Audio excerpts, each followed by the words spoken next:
ఈ వీడియోలో మనం G20 కంట్రీస్ అంటే G20 ఫోరం గురించి నేర్చుకుందాం సార్. మరి ఈ G20కి సంబంధించి స్టాటిక్ జీకే ఎలా చదవాలి, సో ఈ యొక్క G20 కంట్రీస్ అంటే 19 ప్లస్ యూరోపియన్ యూనియన్ ఉంటుంది. ఈ కంట్రీస్ అన్నిటిని ఎలా గుర్తుపెట్టుకోవాలో, దానికి ఎలాంటి షార్ట్ కట్స్ ఉంటాయో ఇక్కడ మనం చూద్దాం సార్. Okay right.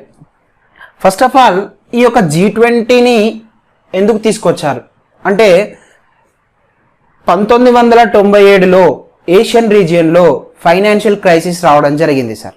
ఓకే, మరి ఆ యొక్క ఫైనాన్షియల్ క్రైసిస్ ముందు వస్తే ఎలా ఫేస్ చేయాలనే ఒక ఉద్దేశంతో ఒక పవర్ఫుల్ ఫోరంని తయారు చేయడం జరిగింది సార్. ఓకే, ఆ యొక్క పవర్ఫుల్ ఫోరమే ఈ యొక్క G20. సో దీని యొక్క ప్రత్యేకత ఏంటంటే అప్రాక్సిమేట్గా 85% of GDP comes from these G20 countries sir. Okay, that is first point. And 2/3 of population ఈ యొక్క G20 కంట్రీస్ లో ఉంటారు. ఓకే, సో అందుకే ఇది పవర్ఫుల్ ఫోరం అంటారు. అంటే ఆల్మోస్ట్ 85% GDP ఈ యొక్క G20 కంట్రీస్ ద్వారా రాబోతుంది. కాబట్టి ఈ యొక్క కంట్రీస్ స్ట్రాంగ్ గా ఉంటే ఎలాంటి ఫైనాన్షియల్ క్రైసిస్ వచ్చినా ఫేస్ చేయగలిగితే సో ఈ యొక్క ఎంటైర్ వరల్డ్ అనేది సుస్థిరంగా ఉంటుందని ఈ యొక్క G20 ఫోరం యొక్క ప్రధాన ఉద్దేశం సార్. Okay right. సో 1997లో ఫైనాన్షియల్ క్రైసిస్ ఏషియన్ రీజియన్ లో రావడం జరిగింది. సో దాన్ని ఫేస్ చేయడం కోసం ఈ యొక్క 18 జూన్ 1997లో G7 కంట్రీస్ యొక్క మీటింగ్ అనేది జరిగింది సార్. మరి ఈ యొక్క G20 కంట్రీస్ కూడా ఇంపార్టెంటే. మరి G20 కంట్రీస్ ఎలా గుర్తుపెట్టుకోవాలో కూడా ఈ వీడియోలో మనం నేర్చుకుందాం. రైట్. మరి ఈ G20 కంట్రీస్ మీటింగ్ ఎక్కడ జరిగిందంటే జర్మనీలోని కాలంలో జరిగింది సార్. మరి ఈ యొక్క సమావేశంలో మనం ఈ యొక్క G20 ఫోరంని ఏర్పాటు చేద్దామని కేవలం ఐడియా మాత్రమే తీసుకోవడం జరిగింది సార్. ఓకే, అంటే దీనికి ఐడియా అనేది ఎక్కడి నుంచి రావడం జరిగింది, ఈ యొక్క మీటింగ్ నుంచి రావడం జరిగింది. ఎప్పుడు అంటే sir 1997 sir. This is the first point. Okay right. Next వచ్చేసరికి మరి ఇది దీనికి ఎగ్జాక్ట్ గా 2 years తర్వాత 26 సెప్టెంబర్ 1999లో ఈ యొక్క G20 ఫోరం అనేది ఏర్పాటు చేయడం జరిగింది. దీనికి ఎలాంటి హెడ్ క్వార్టర్స్ లేవు సార్. Okay right. మరి దీన్ని ఎలా గుర్తుపెట్టుకోవాలంటే 1999 తర్వాత వచ్చే ఇయర్ ఏంటి సార్ 2000 రైట్. సో ఈ యొక్క 1999లో లాస్ట్ 99 గుర్తుపెట్టుకోండి. So 99 okay. సో 2000లో 20 అని ఇలా గుర్తుపెట్టుకోండి. రిలేట్ చేసుకుంటే మీకు ఈజీగా గుర్తుంటుంది. Right. Very important sir. Idea ఎప్పుడు వచ్చింది 1997లో. ఎప్పుడు ఎస్టాబ్లిష్ చేయబడింది డేట్ కూడా ఇంపార్టెంటే. So 26 September 1999 sir. Okay right. Next వచ్చేసరికి దీని యొక్క ఫస్ట్ మీటింగ్ అనేది 15th and 16th డిసెంబర్ 1999లో జరిగింది సార్. Okay right. అంటే ఈ సమావేశంలో ఎవరెవరు పాల్గొంటున్నారంటే 1999 నుంచి ప్రతి ఇయర్ ఎవ్రీ ఇయర్ కూడా ఈ యొక్క సమావేశం అనేది నిర్వహించడం జరుగుతుంది. దీనికి ఎవరు వస్తారంటే central bank governors, finance ministers of different countries ఈ యొక్క G20 మీటింగ్ కి అటెండ్ అయ్యేవారు సార్. అయితే ఏమైందంటే మళ్ళీ 2008లో మళ్ళీ ఫైనాన్షియల్ క్రైసిస్ అనేది రావడం జరిగింది సార్. మరి ఇప్పుడు ఫైనాన్షియల్ క్రైసిస్ వచ్చింది కాబట్టి ఈ యొక్క మీటింగ్ కాస్త సమ్మిట్ గా మారింది. రైట్. సో మరి sir what is the difference అని మీరు అడగచ్చు. ఇదేంటంటే ఇక్కడ కేవలం రిప్రజెంటేటివ్స్ ఆఫ్ డిఫరెంట్ గవర్నమెంట్స్ ఇక్కడ అటెండ్ అయ్యేవారు. అంటే finance ministers and central bank governors ఇక్కడ ఈ యొక్క మీటింగ్ కి అటెండ్ కావడం జరిగేది. కానీ ఈ యొక్క 2008 నుంచి ఎలా అయితే సమ్మిట్ నిర్వహించబడుతున్నారో ఆ సమ్మిట్ నుంచి ఈ యొక్క హెడ్స్ ఆఫ్ గవర్నమెంట్ రావడం జరిగింది సార్. హెడ్స్ ఆఫ్ గవర్నమెంట్ ఈ యొక్క G20 సమ్మిట్ కి హాజరు కావడం జరిగింది. రైట్. అంటే ఇప్పుడు ఇక్కడ G20 సమ్మిట్ లో ఎవరంటే ఫర్ ఎగ్జాంపుల్ మన డిఫరెంట్ కంట్రీస్ కి హెడ్స్ ఉంటారు కదా. ఇప్పుడు మన కంట్రీకి ప్రైమ్ మినిస్టర్, డిఫరెంట్ కంట్రీకి ప్రెసిడెంట్. సో ఎవరైతే హెడ్స్ ఉంటారో వాళ్ళు ఈ యొక్క సమ్మిట్ కి హాజరు కావడం జరిగింది. అంటే 2008 నుంచి ఈ యొక్క G20 సమ్మిట్ అనేది ప్రారంభం కావడం జరిగింది. మరి ఫస్ట్ సమ్మిట్ ఎక్కడ జరిగింది సార్ అంటే వాషింగ్టన్ డీసీలో అప్పటి ప్రెసిడెంట్ అయినటువంటి జార్జ్ బుష్ ఆధ్వర్యంలో ఇది జరిగింది sir. Okay, which is very important. First summit important. మరి ఇక్కడ మీకు గుర్తు రావాల్సింది ఏంటంటే 2008 నుంచి ఇప్పటి వరకు చాలా ఉన్నాయి. మరి నేను ఏ సమ్మిట్స్ గుర్తుపెట్టుకోవాలంటే సార్ ఇక్కడ ఫస్ట్ 5 చాలా చాలా ఇంపార్టెంట్ సార్. ఎందుకంటే 2008లో ఫస్ట్ది అది ఇంపార్టెంట్, అండ్ 2009లో 2 times జరిగింది, 2010లో కూడా 2 times సమ్మిట్ జరిగింది సార్. సో 2 times జరిగింది, 2 + 2 4, 4 + 1 5. సో ఈ యొక్క 5 కూడా చాలా చాలా important sir. Okay right. Next వచ్చేసరికి మళ్ళీ ఇప్పుడు 2023లో ఉన్నాం. సో 2023లో మన ఇండియా అనేది ఈ యొక్క G20 సమ్మిట్ని హోస్ట్ చేయడం జరుగుతుంది. సో మన కంట్రీ హోస్ట్ చేస్తుంది కాబట్టి చాలా చాలా ఇంపార్టెంట్, అది గుర్తుపెట్టుకోవాలి. సో మీరు ఎప్పుడైతే ప్రిపరేషన్లో ఉన్నారో ఆ ఇయర్కి 2 years ముందు, 2 years తర్వాత, అంటే ఆ 5 years కూడా సమ్మిట్ ఏ వెన్యూస్ జరుగుతుందో కూడా మీరు గుర్తుపెట్టుకోవాలి sir. Okay, so first 5 important, and మీరున్న ఇయర్లో ముందు 2, వెనకాల 2. Okay, so 2 summits before, 2 summits after, you have to remember. ఓకేనా రైట్. సో ఇది జరిగింది. నెక్స్ట్ వచ్చేసరికి దీనికి member countries 19+ European union sir. మరి యూరోపియన్ యూనియన్ అంటే దీనిలో డిఫరెంట్ కంట్రీస్ ఉంటాయి యూరోప్ కి సంబంధించి. మరి ఈ 19 countries అనేటివి ఎలా గుర్తుపెట్టుకోవాలనేది ఇక్కడ పెద్ద ప్రశ్న, రైట్.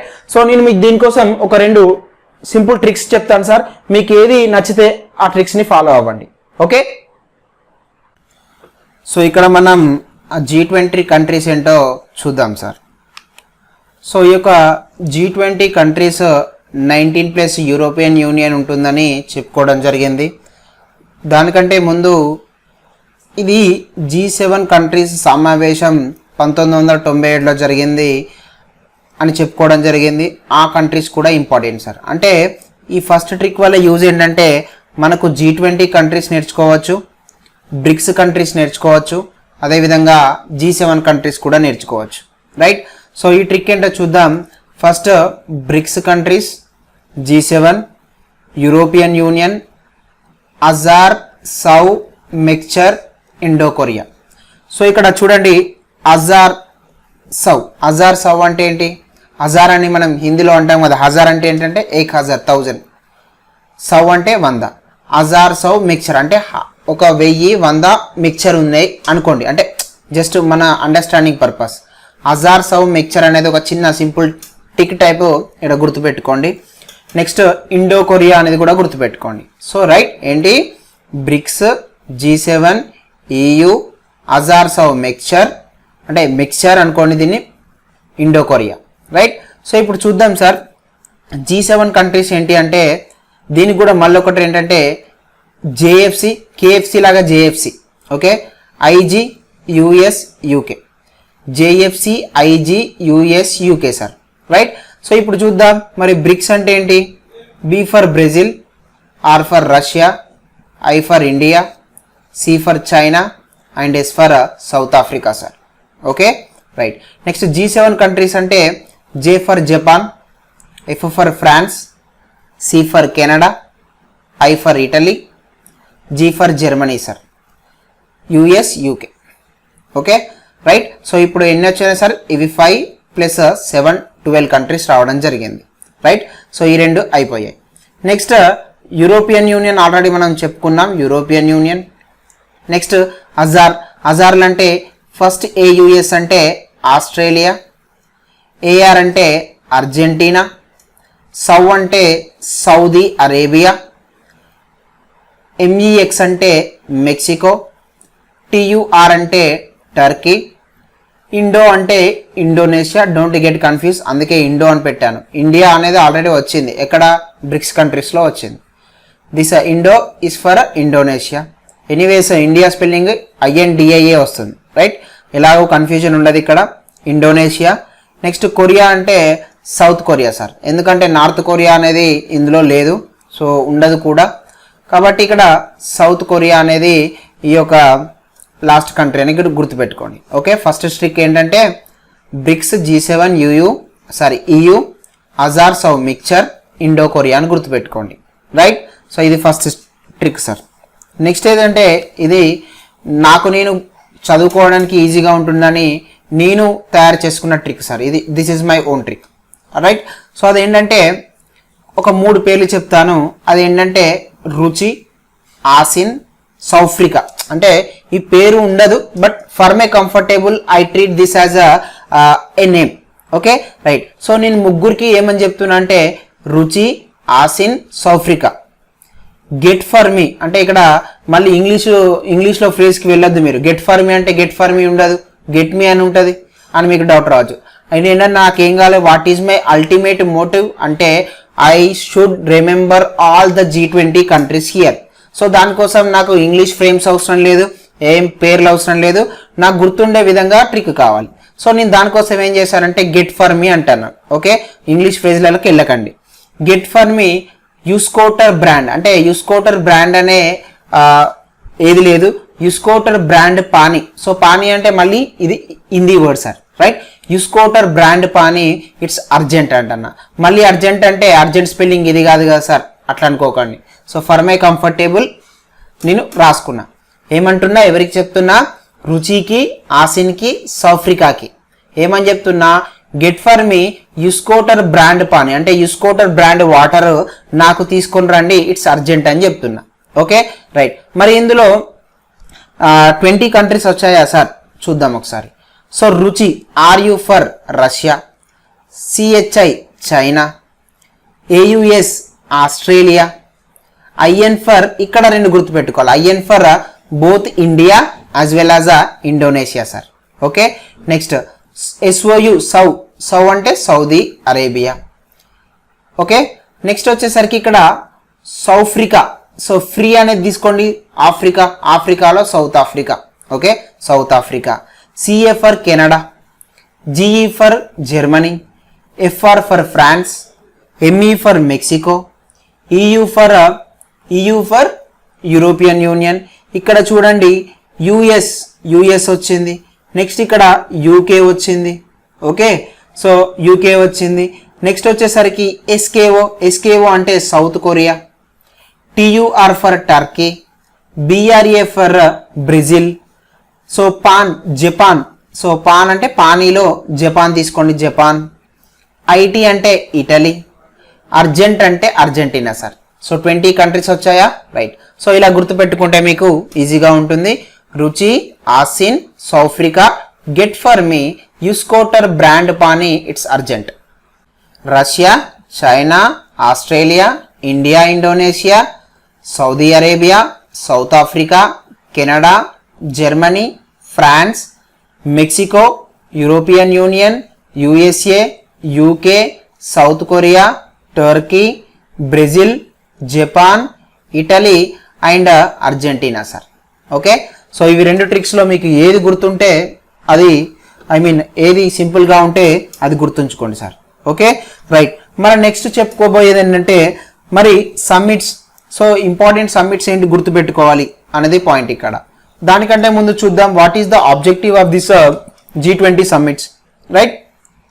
సో ఇదేంటంటే G20 was raised to the summit level in 2008 to address the global financial crisis in 2008, right. Already చెప్పుకున్నాం 1997లో సో ఏషియా రీజియన్లో ఫైనాన్షియల్ క్రైసిస్ రావడం జరిగింది. సో 2008లో మాత్రం ఎంటైర్ గ్లోబల్ లెవెల్లో ఫైనాన్షియల్ క్రైసిస్ రావడం జరిగింది. సో కాబట్టి ఈ యొక్క మీటింగ్ అనేది ఏదైతే 1999లో ఉన్నటువంటి మీటింగ్ అనేది 2008లో సమ్మిట్ లెవెల్లో ఎందుకు వచ్చిందో కూడా మనం ఇంతకుముందు చెప్పుకోవడం జరిగింది, రైట్.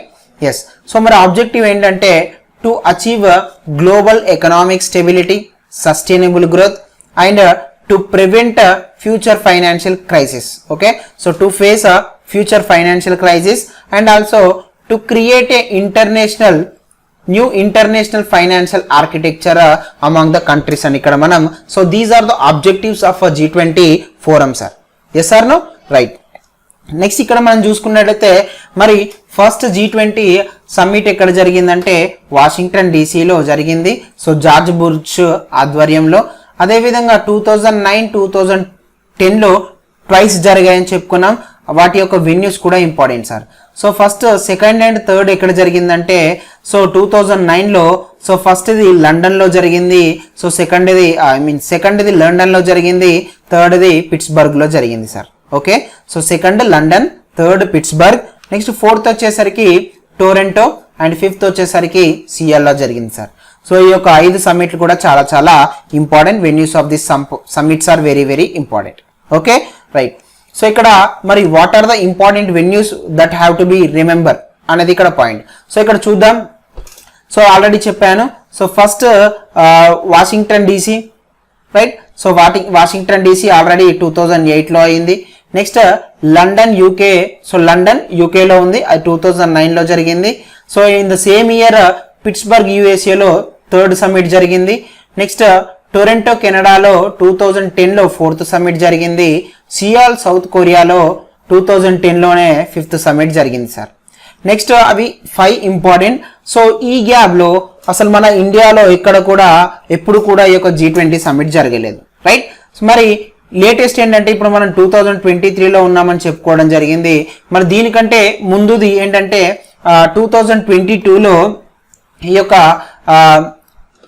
ఇండోనేషియా, సో నుసా డువా ఇండోనేషియాలో జరిగింది సార్. యాక్చువల్గా ఈ యొక్క 2022 G20 సమావేశం అనేది సమ్మిట్ అనేది మనం నిర్వహించాలి, కానీ ఇది షిఫ్ట్ కావడం జరిగింది.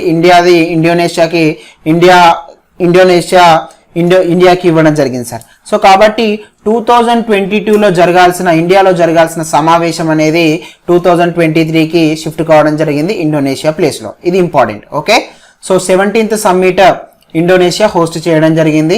18th సమ్మిట్ ఇండియా హోస్ట్ చేస్తుంది 2023లో. Next consequent events venues are also important. 2024లో 19th సమ్మిట్ బ్రెజిల్లో జరగబోతుంది సార్. అది వెన్యూ ఇంకా డిసైడ్ కాలేదు, రైట్. నెక్స్ట్ వచ్చేసరికి 20th సమ్మిట్ సౌత్ ఆఫ్రికాలో 2025లో జరగబోతుంది sir. So these are the very very important venues of G20 summit sir. So ఇదండి G20 ఫోరం గురించి నాకు తెలిసిన పూర్తి సమాచారం. ఒకవేళ నా యొక్క వీడియో కనుక మీకు నచ్చినట్టయితే మీ ఫ్రెండ్స్కి నా వీడియోని షేర్ చేయండి, అండ్ ఈ వీడియోని లైక్ చేయండి, అండ్ నా ఛానల్కి సబ్స్క్రైబ్ అవ్వండి. సో మరొక వీడియోలో మరొక అంశంతో మీ ముందుకు వస్తాను. Until then take care, bye by.